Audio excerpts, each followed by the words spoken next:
tu as raison d'abord de parler de bienveillance. J'étais un peu surpris de voir que on me répondait comme si j'avais attaqué la confession, la religion protestante. J'étais très surpris d'abord parce que, comme vous savez, un républicain est un calviniste imparfait.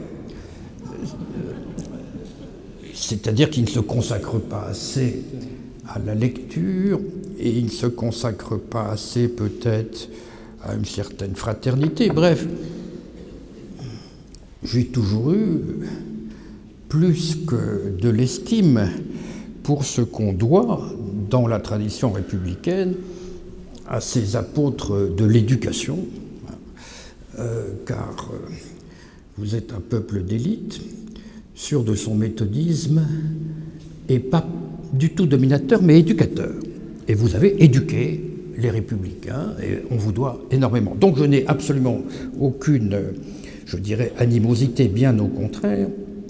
Simplement, j'ai essayé d'articuler, je dirais, deux révolutions technologiques avec deux types de revival, enfin, ou plutôt avec l'instauration calvino-luthérienne du sola scriptura, XVIe siècle, qui me semble lié à l'imprimerie. En ce sens, vous êtes les enfants de Gutenberg, par le sola scriptura, bien entendu, l'autorité souveraine de l'écriture, ce qui suppose que l'écriture soit accessible, ce qui suppose donc un certain Gutenberg. Et puis, me semble-t-il, il y a eu une deuxième génération qui ne sont plus les enfants de Gutenberg, mais les enfants de McLuhan, pour ainsi dire. C'est-à-dire ce qu'on peut appeler...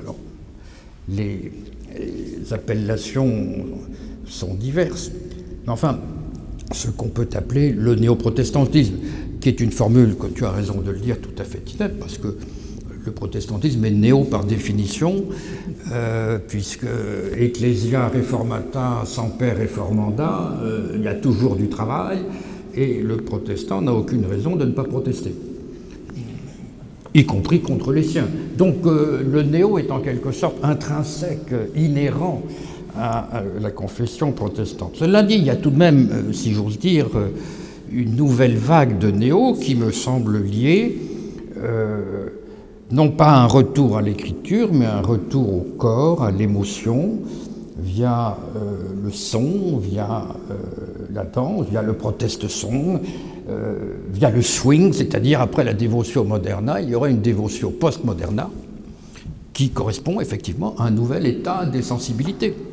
elle-même fondée sur un nouvel état des technologies.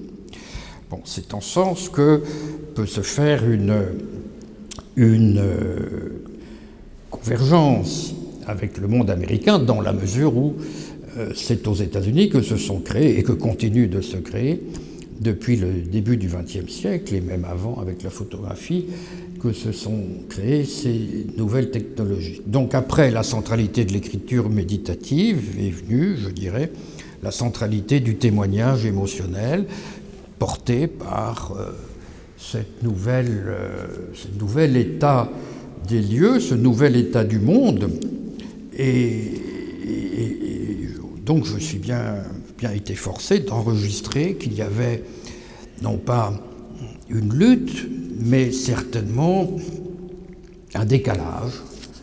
Et je ne m'étonne pas trop que s'il est vrai que même en Europe, la sociologie nous indique que le luthéro-calviniste est majoritaire, dans la pratique, il me semble qu'on voit un dynamisme, un prosélytisme, un vecteur très fort dans le monde évangélique, et un vecteur dynamique qui sont les États-Unis d'Amérique.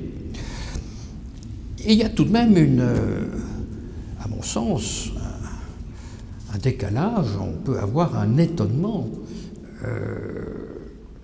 ne serait-ce que politiquement. Je parlais hier avec Cândido Mendes, qui est grand catholique, responsable au Brésil de la plus grande université privée, et il me racontait que le monde évangélique au Brésil est évidemment conquérant, mais qu'il est à la droite de la droite.